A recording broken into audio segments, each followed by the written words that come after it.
Help your business grow with confidence, clarity, and resilience. The South African economy has slowed sharply, growing at just 0.1% in the first quarter of this year. And while agriculture posted another bumper performance, mining and manufacturing slumping even further. And that is weighing heavily on overall growth, with household spending showing only a modest rise and net exports dragging down GDP. The picture, let me tell you, looks really fragile. So let's delve a little deeper into this. And joining me is Maarten Ackerman, who's Chief Economist at Citadel. So Maarten, first of all, overall, how concerning is this growth figure in the broader context of South Africa's fairly poor economic trajectory?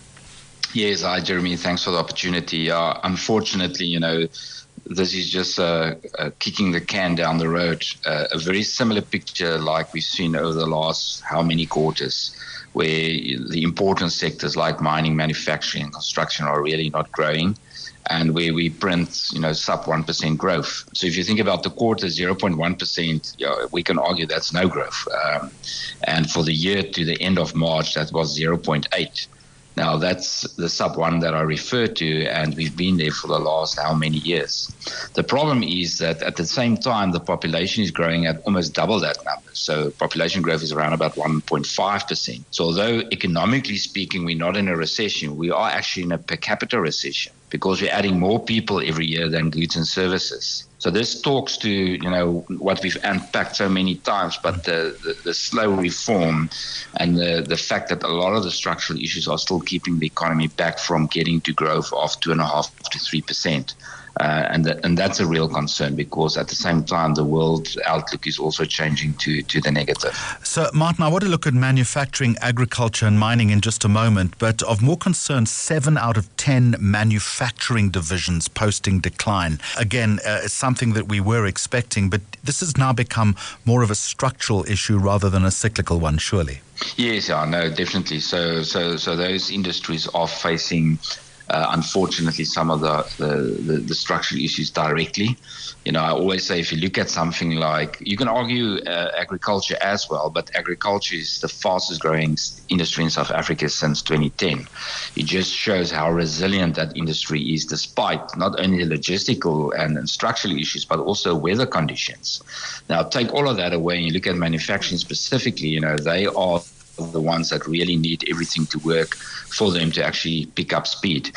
If you think about financial services, an example, which is also one of the positive growing sectors, I always argue that they don't need a electricity supply on a regular basis because they can work from solar. But a manufacturing site that's in heavy manufacturing need reliable energy without any interruption. They need the ports to operate. Financial services today, whether the port in Cape Town or Durban is open doesn't impact them directly. So the manufacturing that's showing those numbers clearly show the lack of investment still into those spaces, which the gross fixed capital formation number also showed today, a drop of 1.7, and the fact that we're still not getting to the point where we really address these issues that's keeping them under pressure.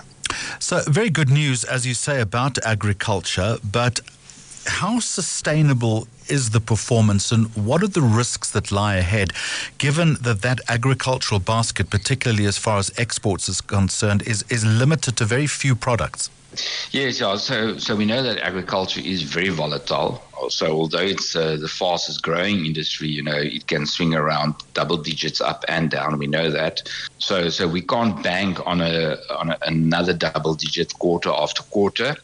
We had a 17 odd in the fourth quarter of 2024. This quarter was about 16. Keep in mind that we had almost a 14% increase in shipment of agricultural products to the US in this quarter, which is unusual, and this is almost front-running the implementation of the tariffs. So that's already one factor that's probably not going to repeat going into the second quarter.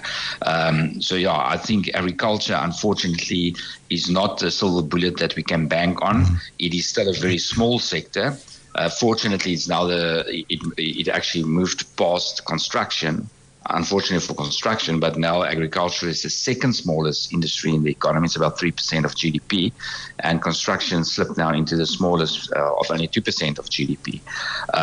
But agriculture, a very important job creator. Despite the size of the industry, very important in terms of creating jobs.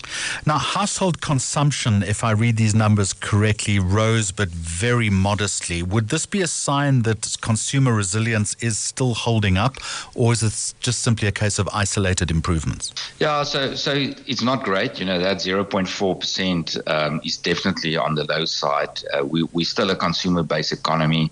More than 60% of what happens in this economy is as a result of the consumer, just because of a lot of the other things don't happen, like we said, manufacturing and mining. It's coming off a high base. So the previous number in 2024 was about 1.1. That was obviously on the base or supported at least by the two-pot system. Some of that money went into household consumption.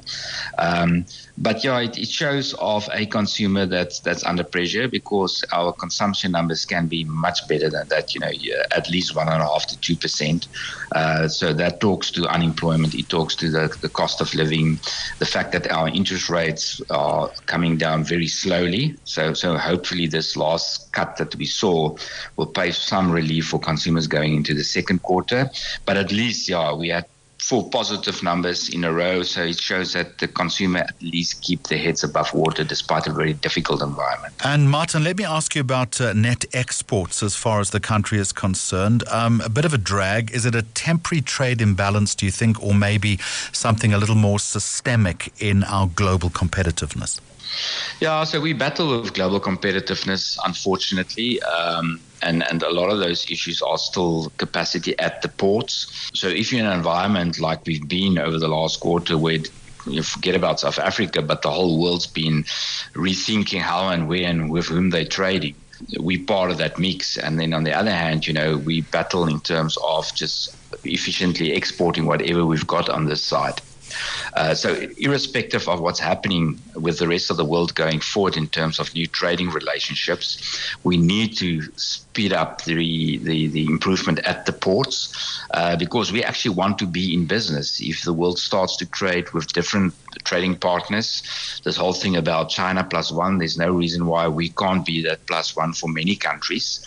But to actually be competitive in that space and to benefit from that, we need to make sure that last remaining hurdles, especially on the port side, is getting removed ASAP. So you're absolutely right. In order to be that +1, it's critical that structural reform and investment-led growth starts to accelerate, and that is going to shift any kind of trend line a little more meaningfully. The problem is it's not happening quick enough.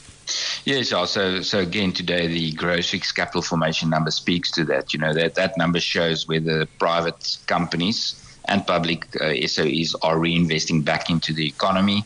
We had an amazing boom 2022 to middle 2023 on the solar, call it the solar boom.